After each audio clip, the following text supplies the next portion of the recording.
네, 세상을 이해하고 배우고 싶지만 못 배운 한이 계속 쌓여가고 있는 어른들을 위한 어른들의 EBS 성인용 교육방송 언더스탠딩 오늘도 시작해 보겠습니다. 네, 오늘도 이어서 음.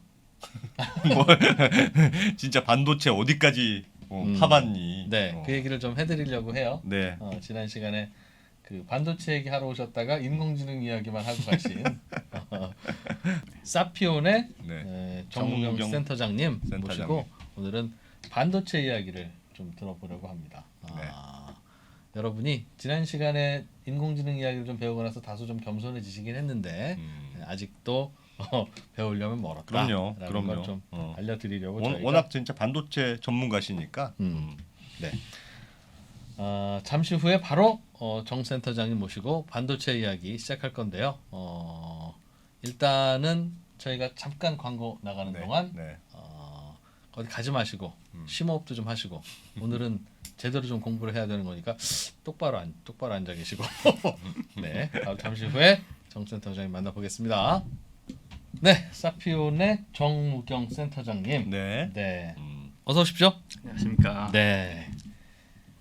지난 시간에 인공지능용 반도체가 잘 활약을 하면 세상이 어떻게 바뀌는지 맛배기로 좀 보여주셨고, 오늘은 본론. 오늘 이 시간은 진짜 본론.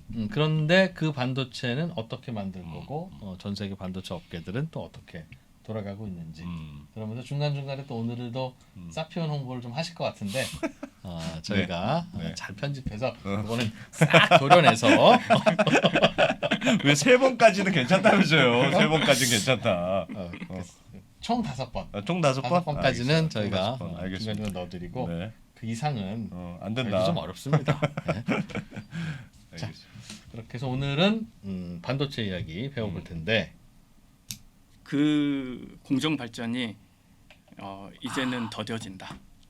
그러니까 미세 공정의 극한까지 가버렸다. 미세 공정에 지금 정말 극한으로 가고 있습니다.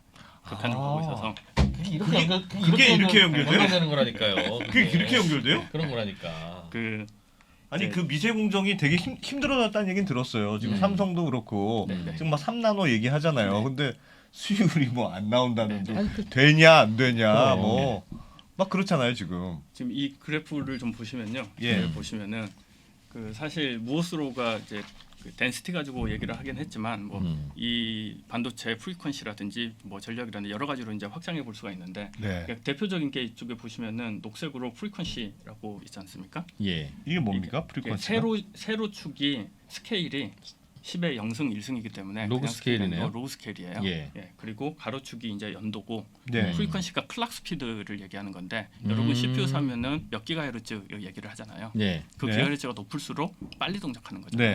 그게 여러분들 많은 시청자분들이 기억하시겠지만 99년 2000년대에 1기가를 찍었어요. 알파 10가 나오면서 삼성이 했었습니다. 지금도 1기가를 찍었는데 지금도 비슷하죠. 2기가 3기가예요. 네, 맞아요. 원래 스케일로 가면 10기가 20기가 올라가 있었어야 되는데. 파란색 속도의 기울기가 평평해지기 시작했군요. 초록색이. CPU 몇 기가니라고 물으면 뭐 10년 전이나 지금이나 뭐 그렇다는 얘기죠. 이게 공정의 혁신이 더뎌져서 그렇습니까? 그것도 있지만 이제 물리적으로 더 빨라지기 어려운 현상까지 왔어요. 그 재밌는 얘기로 얼마 전에 저희 이제 유튜브 이거 언더스탠딩 보다 보니까 저희 K 박사님도 나오시고 궤도형님도 나오시고 했더라고요. 저희가 뭐 좀 그렇습니다. K 박사님 아세요? 그분은 저를 모르고요. 훌륭한 분이죠. 그분 언더스탠딩 출연해달라고 지난 가을부터 맨날 떡 보내고 저희가 요즘 이렇습니다. 궤도님도 저희가 갑자기 빵꾸가 나서 잠깐 빨리 오세요. 오셨잖아요. 감사합니다. 이러고 오셨어요.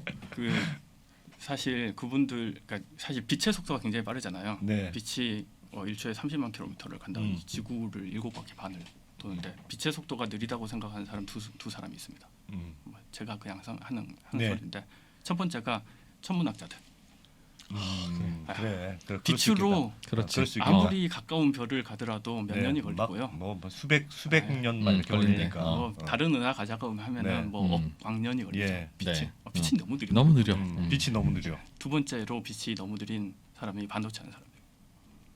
그거 왜 그래? 반도체 하는 사람이 빛이 느리냐면 클락 스피드가 아까 말씀하기에 3GHz, 뭐 5GHz 이렇게 한다고 했잖아요. 그 얘기가 1초에 그 3기가가 10의 9승이거든요. 10의 9승만큼 1010으로 이렇게 왔다 갔다 거리는 거예요. 네. 1초에 10의 9승만큼 0일을 왔다 갔다 해야 되는 그 정도 그게 속도라는 거예요. 클락틱이고 클락 스피드라고 하는데 그 한 클락 안에 한 가지 일씩 한다고 생각하시면 됩니다. 우리가 만드는 로직 반도체는 1초에 그럼 10의 9승만큼 일을 하는군요. 명령어가 더 하고 싶은 거지. 더 하고 싶은 거지. 명령어를 1초에 10의 9승만큼 해요. 그게 속도구나. 생각을 해보시면은 30만 km/h라고 했잖아요.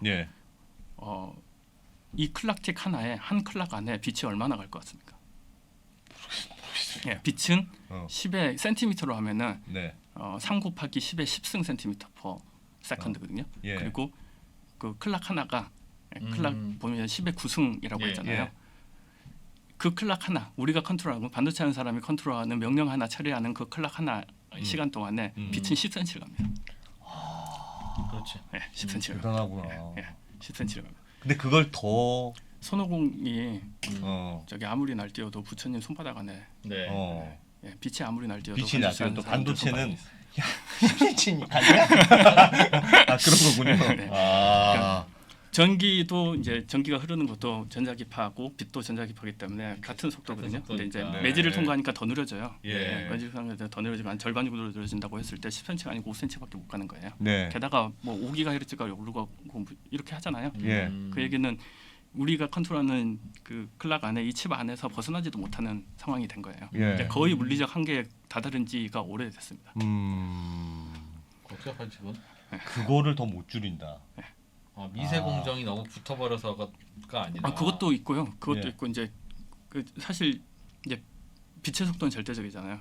상승성 이론의 핵심이 그거잖아요. 빛의 속도를 절대적으로 놓고 모든 다른 것들은 다 상대적으로 만들어. 공간도 상대적, 시간도 상대적, 빛은 절대적이거든요. 그러니까 아인슈타인 때문인 거예요. 아인슈타인이 빛의 속도를 100배만 빠르게 정의를 했어도 우리는 100배 빠른 컴퓨터가 있을 수 있습니다. 잘못했네. 아인슈타인 형 때문은 아닌데.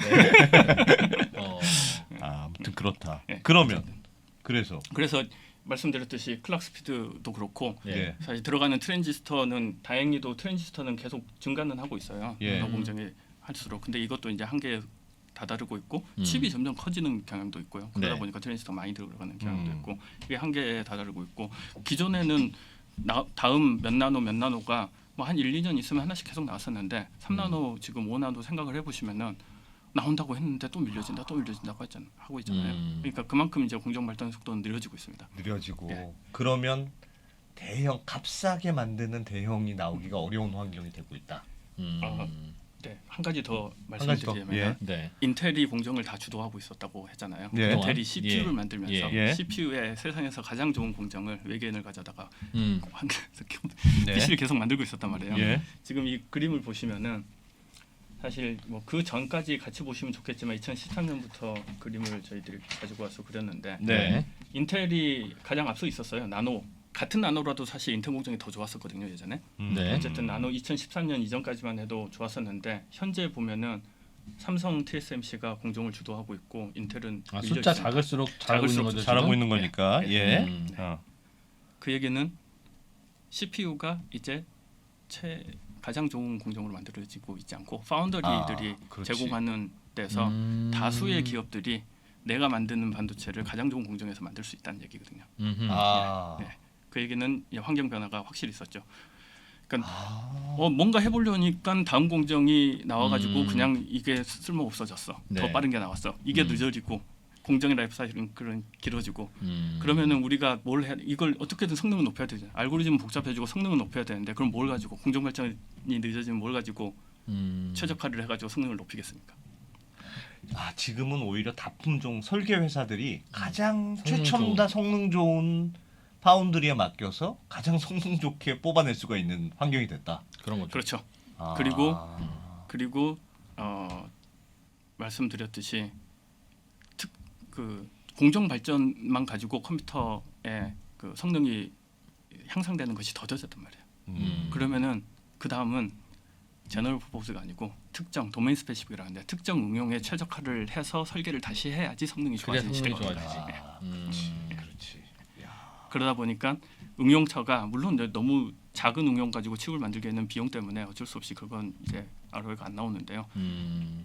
시장이 좀 큰 응용이 있다고 하면은 네. 칩을 만들어서 최적화하는 것이 성능 향상에 훨씬 도움되는 시대가 되고 있습니다. 이 말씀은 반도체 시장에 굉장히 큰 변화가 일어난다는 얘기 같은데요? 네, 굉장히 큰 변화라고 저희들은 보고 있습니다. 이미 TSMC와 삼성과 그런 회사들이 그걸 주도하고 있는 거죠. 지금 네. 이미. 네. 얼마 전에 저기 인텔에서 인텔, 나 상무님 나오셨던데 예. 나 상무님이 뭐 비슷한 얘기를 이제 인텔의 전략 인텔은 사실 굉장히 많은 부서들이 있고 전략이 서로 충돌되고 하기 때문에 확실히 말씀을 못 드렸던 것 같은데 인텔이 그래서 파운드리를 한다고 저는 보고 있습니다. 무슨 얘기냐면은 인텔이 가장 좋은 공정을 계속 잘 해야 되는 것은 맞고요. 가장 좋은 공정으로 CPU 하나 가지고 끝냈었는데 이제 다양한 기업들에서 CPU 갖고 안 되는 거예요. 자기네 칩을 만들기 시작했어요. 예. 저기 구글이 만들기 시작했고 AWS, 아마존이 만들기 시작했고 페이스북이 만들기 시작했어요.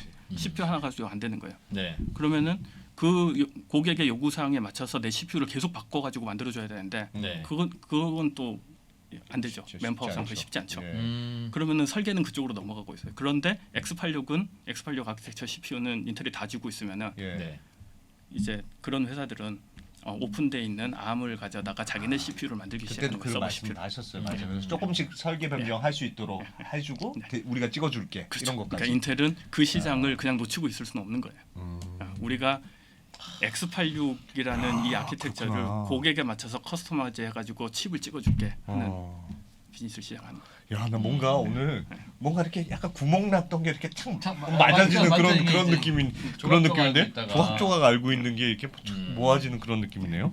여기다가 딥러닝이 기름을 붓습니다. 네.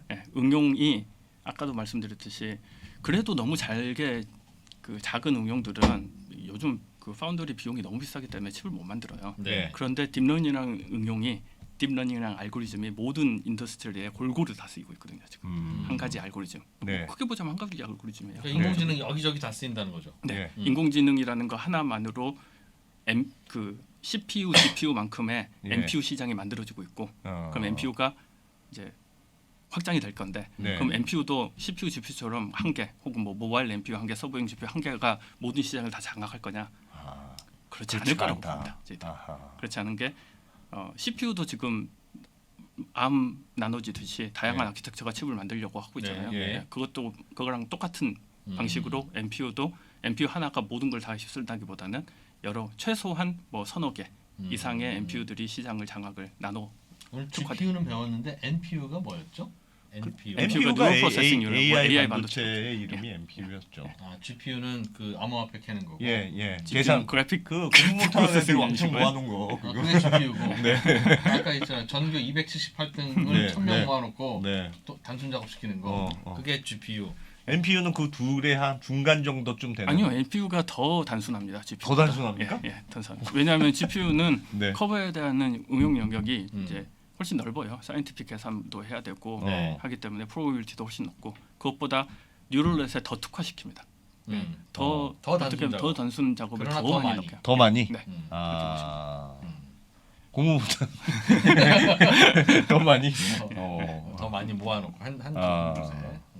그게 NPU다. 정말. 그게 NPU다. 네. 그래서 사실 이제 딥러닝이라는 게 되게 재밌는 게 조금 세서 얘기를 하자면은 제 경험에는 그런 것 같아요. 이 단일 알고리즘이 이 굉장히 많은 인더스트리에 다 적용이 되고 있거든요. 이런 케이스가 과거에 없었던 것 같아요. 정말 이 딥러닝이라는 AI가 이 인더스트리를 많이 바꾸고 있는 것 중에 하나가 그거라고. 예전에도 얼굴 인식이 있었어요. 뭐 지문 인식도 얼굴 인식도 다 있었잖아요. 근데 인공지능 알고리즘이 나오면서 그거 다 지금은 AI로 하고 있거든요. 근데 그 알고리즘을 조금 바꿔가지고 또 다른 의미로 쓰고 또 바꾸고 다른 의미로 쓰고. 딥러닝은. 그래서 사실 딥러닝이라는 것이 나오면서 저는 그렇게 보거든요. 그 기술의 장벽이 오히려 낮아졌어요. 얼굴 인식 잘하던 회사보다 더 잘하던 마켓 1등 회사보다 더 얼굴 인식 잘하는 회사 만들기 쉽지 않았거든요. 야, 근데 이제는 딥러닝이라는 것이 알고리즘 오픈되고 있거든요. 알고리즘이 딥러닝 같은 경우는 특히 연구자들이 엄청 많고 다들 논문 쓰고 논문 쓰면은 GitHub 같은데 오픈 소스 다 올립니다. 네. 알고리즘은 굉장히 오픈돼 있어요. 데이터가 없어서 트레이닝 못하는 거지. 알고리즘 오픈돼 있고 이것들 발전 속도가 딥러닝 알고리즘 개발자가 인류가 단일 분야에 연구하는 가장 많은 사람들이 연구하는 분야라고 저는 보고 있거든요. 딥러닝이 엄청나게 발전하고 있습니다. 하루가 다르게 논문이 굉장히 좋은 논문들이 나오고 있고요. 그래서 인공지능이 우리를 깜짝깜짝 놀라게 하는구나. 아니 그 너무 좋은 말씀을 해주셨는데 좀 어려운 건 없습니까? 진짜 이것 때문에 힘들어서 미칠 것 같아요. 센터장님 고민이 뭐예요? 그 고민은 개인적인 고민 말고요. 사실 이걸 좀 이제 생각을 그러니까 사실 이 NPU라는 거 등장은 좀 배경 설명을 좀 더 드리자면은 CPU 같은 경우 인텔 뭐 ARM이 수십 년간 해왔지 않습니까? GPU도 사실 엔비디아라든지 다른 모바일 GPU 회사들이 뭐 10년, 20년 해왔던 거거든요. 우리가 이제 그것들이 반도체 시스템 반도체 시장을 다 장악하고 있기 때문에 우리나라가 우리 기업이 그쪽을 침투를 하려면은 그 기술을 개발해야 될 거잖아요. 그게 쉽지가 않습니다. 노하우가 너무 크기 때문에 우리가 인텔 CPU 같은 거 CPU를 만들어 가지고 CPU 회사에 들어가겠다고 하는 것은 사실 우스갯소리밖에 안 되거든요. 수천억 수조 원을 10년 20년을 쏟아부어야 인텔 못 따라가. 될지 안 될지 모르는 거예요, 사실은.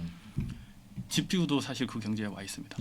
근데 NPU는 시작한 지 얼마 안 됐잖아요. 그들도 시작한 지 20-30년 된 게 아니고 그들도 시작한 지 가장 많이 된 기업이 10년인 거예요. 그렇다 보니까 어떻게든 따라갈 찬스는 있고 그리고 알고리즘이 급속도로 발전하고 있기 때문에 기존에 했던 것도 계속 바뀌고 있거든요. 다이나믹스가 엄청납니다. 그래서 이제 따라갈 수 있는 기회가 있는 거고. 그러면 그렇게 생각하면 예를 들면 오히려 NPU 시장은 대형 사업자보다 SK는 SK가 필요한 반도체를 개발하고 아마존은 아마존이 필요한 반도체를 개발하고 뭐 이런 식으로 다 마치 이제 인하우스가 갖고 있듯이 인하우스에서 디자인 하우스를 갖고 있듯이 뭐 그런 식으로 될까요? 이제 극한으로 가면 그렇게 되는데요. 그게 또 어려운 게 공정 발전이 더딘 것도 있지만 아까 말씀드렸지만 공정 하나 타는데 비용이 엄청나게 올라가고 있습니다. 칩을 아무나 만들지 못합니다. 여전히 그래도 여전히가 아니고 더 심해져요. 그건. TSMC 라인 하나 빌리는데 그 말이죠. 네. 이제 선단 공정이라고 하는 게 5나노, 4나노잖아요. 뭐 이거 칩 하나 만드는데 돈이 어느 정도 들 것 같습니까? 아주 좋은 공정에서 우리가 아주 좋은 NPU 하나를 만들어 보겠다. 돈이 얼마나 들 것 같습니까? TSMC한테 야 이거 좀 뭐 하나 한번 찍어줘봐 이런 거 할 때 일단 10,000개만 주문할게 뭐 이러면 글쎄요 뭐 몇천억 이렇게 막 들라나? 그죠?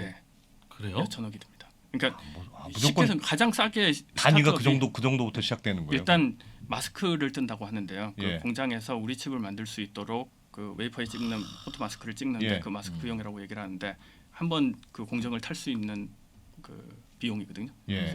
비용이 뭐 정확하게 제가 뭐 말씀드릴 수는 없지만 뭐 선단 공정 200억이 넘어갑니다. 근데 한 번 갖고 안 되죠. 보통 리비전 한두 번 하니까 200억이 400억이 되고 600억이 되죠. 그건 공정이고요. 아까 IP 있었잖아요. IP를 많이 넣어가지고 한 칩을 만들어야 돼요. IP 하나에 뭐 수십억은 기본입니다. 그래서 IP 여러 개 넣으면은 그것도 한 200억씩 들어갑니다. 그리고 그것만 있는 게 아니고요. 그걸 임플멘테이션하기 위해서는 디자인 하우스가 있어야 돼요. 디자인 하우스는 그 공정에 맞춰가지고 우리가 설계하는 것을 하나하나 백엔드 작업이라고 하는데 그 작업을 하는 게 긴 시간이 걸리고 그 인력과 비용이 이제 수백억이 또 들어갑니다. 이제 그런 것까지 하고 내 내부 인력 개발 인력도 있어야지. 이런 거 하면은 1,000억은 그냥 넘어가는 거죠. 볼륨이 크지 않으면은 칩을 못 만들어요. 그 정도 사이즈는 나와줘야 또 만들 수가 있죠. 올드 공정으로 작은 칩을 만들겠다면 훨씬 싸지는데 선단 공정으로 최첨단 칩을 만들겠다고 하면은 그 정도가 들어갑니다.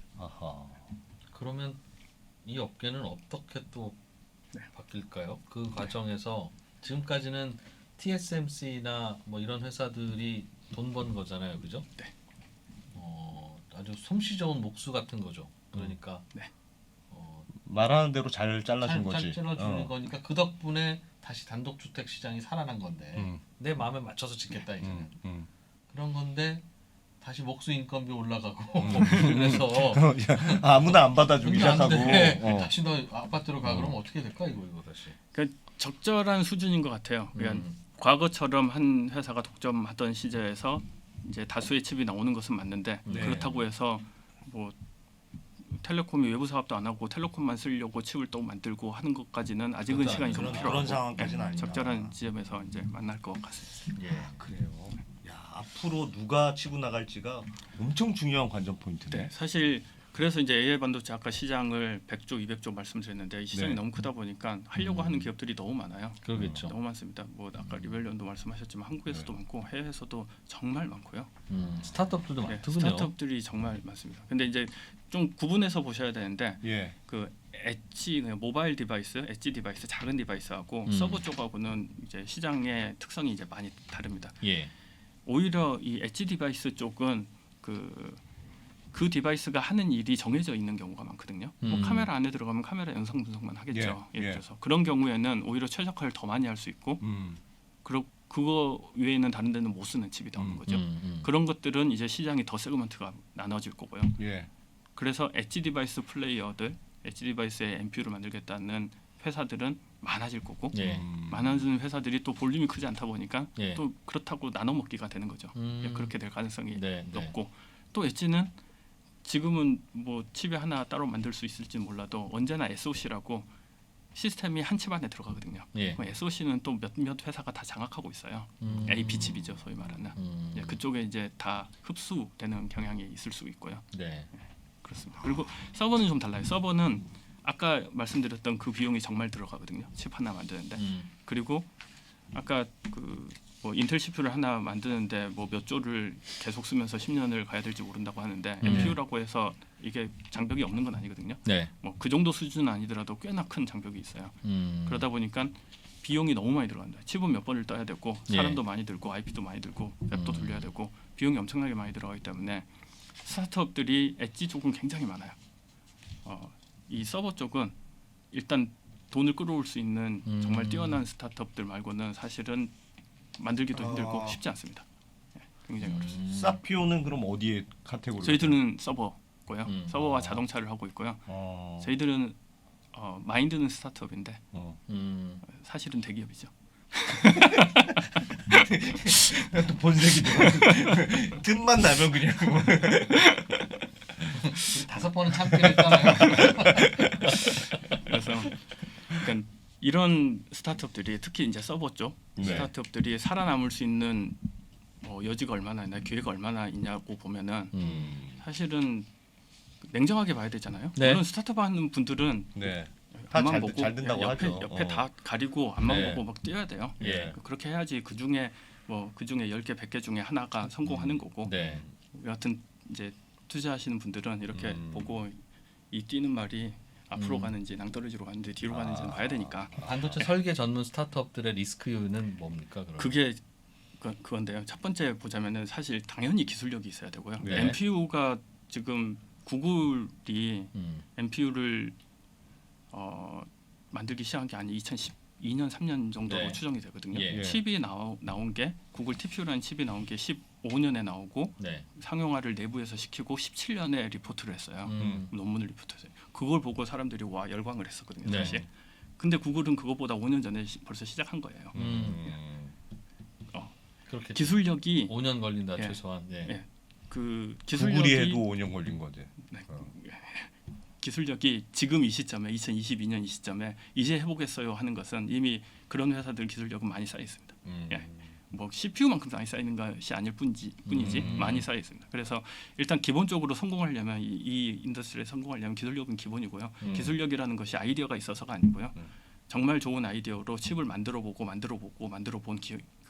경험이 있어야 됩니다. 그 기술력이 쌓여 있지 않으면은 사실 뭐 천재 같은 사람이 한 번에 성공하는 것은 이 분야에는 사실 없습니다. 그렇기 때문에 그 기술력이 가장 먼저 반드시 필요한 거고 또 서버 쪽은 되게 보수적이에요. 데이터 센터에 뭔가 칩을 넣는다는 것은 이거 성능 좋네 한번 써보지 이게 거의 없습니다. 예. 안정성이 검증됐는지 얘가 성능이 2배 좋다는데 왜 2배 좋다고 내가 써야 돼? 내가 이거 대규모로 구축을 했는데 에러가 나가지고 장애가 나가지고 어떻게 되면 어떻게? 뭐 이거 소프트웨어는 충분데? 이 굉장히 보수적이거든요. 그래서 반드시 레퍼런스가 필요합니다. 레퍼런스라는 것은 작은 규모일지라도 써보고 사실 그게 기술력이기도 해요. 그러네요. 네, 기술력이자 레퍼런스예요. 그것들이 갖춰져야지 이제 큰 시장으로 갈 수 있기 때문에. 근데 그런 기회를 찾기가 스타트업들이 너무 힘들어요. 그러겠죠. 예, 너무 힘들다. 한번 들어가야지 그다음 들어갈 거잖아요. 근데 들어가려면 또 어디서 들어갔었어?라고 물어보지. 그렇죠. 그리고 사실 안 들어간 것은 그만한 이유가 있어요. 그렇기 때문에 사실 접근하기 매우 힘듭니다. 그러니까 사실 이제 짬짬이 사피온 자랑을 좀 하자면은 저희들은 그래도 되게 일찍 시작했거든요. 2015년, 16년도 연구를 시작해가지고 상용화를 2018년에 첫 번째 시키고 2019년에 두 번째 시킨 다음에 20년에 칩을 만들어냈고 다음 칩을 또 준비를 하고 있거든요. 이미 쓰고 있는 상용차가 있고 레퍼런스가 있고 그래서 그런 쪽에서 기술력과 이제 레퍼런스를 가지고 있고요. 그리고 예, 레퍼런스랑 똑같은 얘기이긴 한데 고객이 있어야 될 거잖아요. 그러겠죠. 예, 그냥 B2C로 하나씩 파는 게 아니잖아요. 큰 대형 고객이 있어야 되잖아요. 조금 못 만들어도 써줄 수 있는 어떻게 보면은 그런 고객이 확보돼 있냐. 그러니까 구글이 TPU를 만들어가지고 TPU를 쓸 때 너희들 그러니까 부서들한테 이렇게 얘기했다고들 해요. 뭐 정확한 건 아니지만 GPU 안 사줄 거니까 이거 무조건 써. 네, 이거부터 시작했다고. 그게 있어야 돼요, 사실은. 처음부터 따라갈 수 없기 때문에 그 그렇지. 환경이 만들어지느냐가 매우 중요합니다. 사피오는 SK지. SK에서 뭐 내부에서 좀 사주면 약간 아쉬워도 우린 일단 써준다. 이건 되겠네. 내부에서도 그렇게 호락호락하진 않는데요. 어쨌든 환경은 된다. 우리 하이닉스하고 협업을 하는 부분이 있습니까? 그것도 이제 좀 설명드리자면 긴데 많이 하고 있습니다. 저희들은. 메모리가 뒤에 또 말씀드리겠지만 메모리가 반도체에서 인공지능 반도체에서 매우 중요하거든요. 좀 이따 드리고 하고 기술력, 레퍼런스 그리고 이제 고객이 확보돼야 되는 거고 중요한 것은 또 하나 중요한 것은 투자가 한 번 투자할 수 있는 거 말고요. 안정적인 투자가 10년은 돼야 된다고 봅니다. 투자. 안정적인 투자가.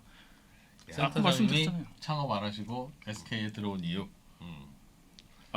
창업하신 셈이긴 하더라고요. 창업하는 셈이긴 사실상 그런 지금 회장님은 몰라. 사실은 우리 계열사라. 그렇지 않다. 아까 말씀드린 칩 하나 치는데 1,000억대 그 이상도 얼마든지 드는데 그걸 3번, 4번, 5번 찍어서 시장에서 실패하고 다시 오고를 반복해야지 성공할 수 있는데 그걸 누가 할 수 있겠느냐는 거죠. 당장 경기가 내년에 나빠지면은 투자가 다 끊길 건데 이미 끊기고 있거든요. 사실 이미 매물로 나오고 있는 AI 스타트업들 되게 많습니다. 미국은 끊긴 지 우리나라 좀 느려요. 투자 끊긴 지가 좀 되니까 투자 못 받아서 매물로 나오고 있어요. 우리나라는 관에서 하는 모태 펀드들은 또 트렌드 무시하고 그냥 가니까 하이닉스 협업도 중요하고 그것도 궁금하고 일단 그거부터 들어보죠. 하이닉스 얘기. 하이닉스. 그리고 그것도 저는 궁금해요. 즉 이 반도체가 사실은 잘 모르는 분야라서 뭐 엔비디아, 인텔, 뭐 AMD 다 우리의 투자 대상이잖아요. 그 각각 회사들이 갖고 있는 한계와 가능성 다 있는 거 아니겠습니까? 어떤 거가 더 유용할까요?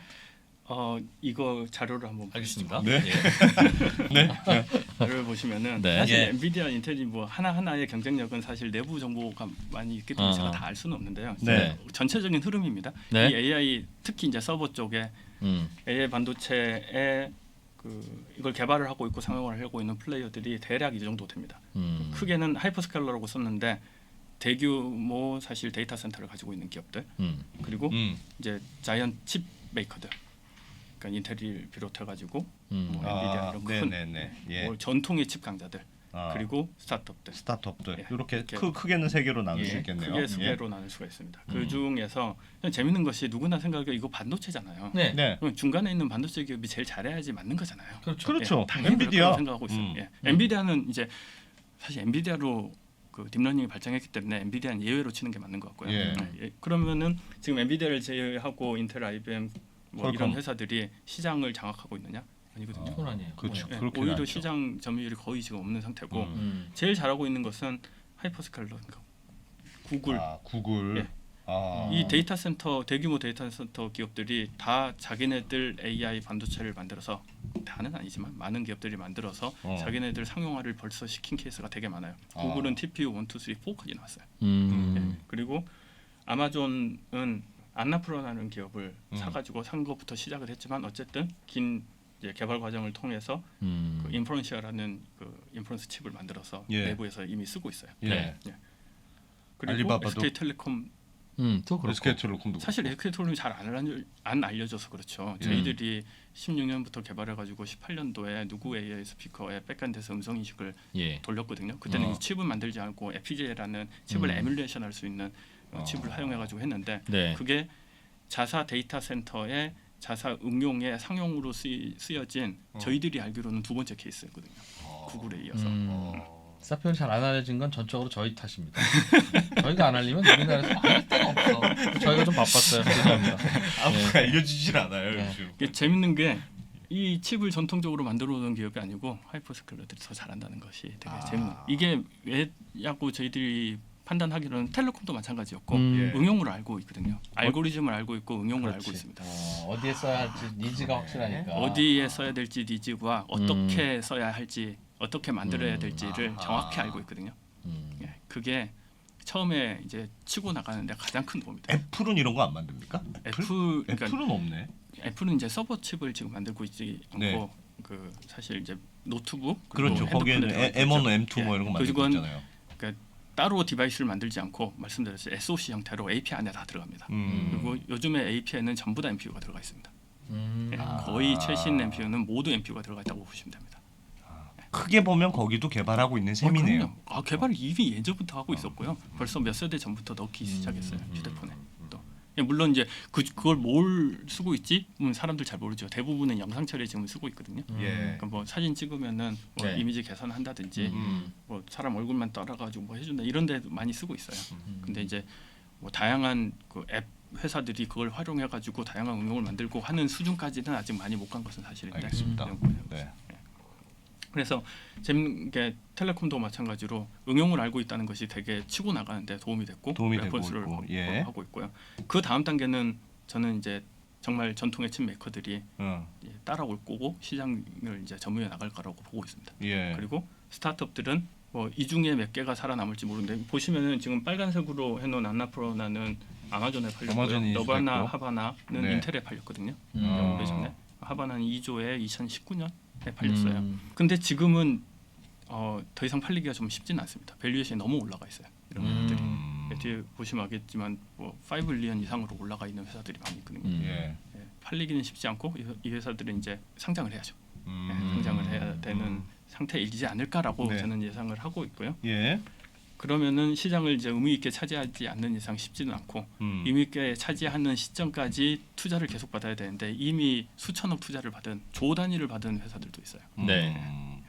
정말 큰 회사들 말이 스타트업이지 정말 큰 회사들이거든요. 그래서 이게 이제 언제까지 어느 회사가 이제 걸려져서 성공할지 두고 봐야 되지만 쉬운 시장은 절대 아닙니다. 그럼 하이닉스는 어떻게 돼요?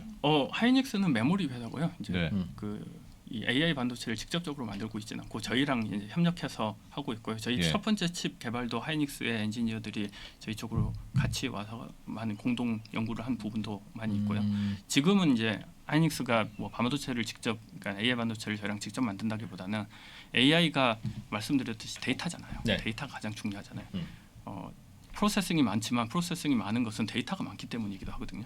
그 얘기는 데이터 공급이 원활해야 되거든요. 그래서 칩에서 AI 칩에서 가장 중요한 것은 이 로직의 컴퓨테이션의 캐퍼빌리티도 중요하지만 이 메모리의 밴드위스와 용량도 되게 중요해지고 있습니다. 특히 라지 모델 이런 것들이 되면은 아까 얘기했던 그 큰 빅 모델들, 그 초고대 모델들은 뭐 빌리언이 넘고 몇백 빌리언에서 그 이상이 되는 그 파라미터를 가지고 있거든요. 데이터들을 가지고 있어요. 그걸 한 번 내가 아까 제가 말씀드렸듯이 한 번 질문했을 때 대답하기 위해서 그걸 전부 다 읽어가지고 다 프로세싱을 해가지고 대답이 하나 나오는 거예요. 그걸 수차례 반복해가지고 한 단어가 튀어나오는 거거든요.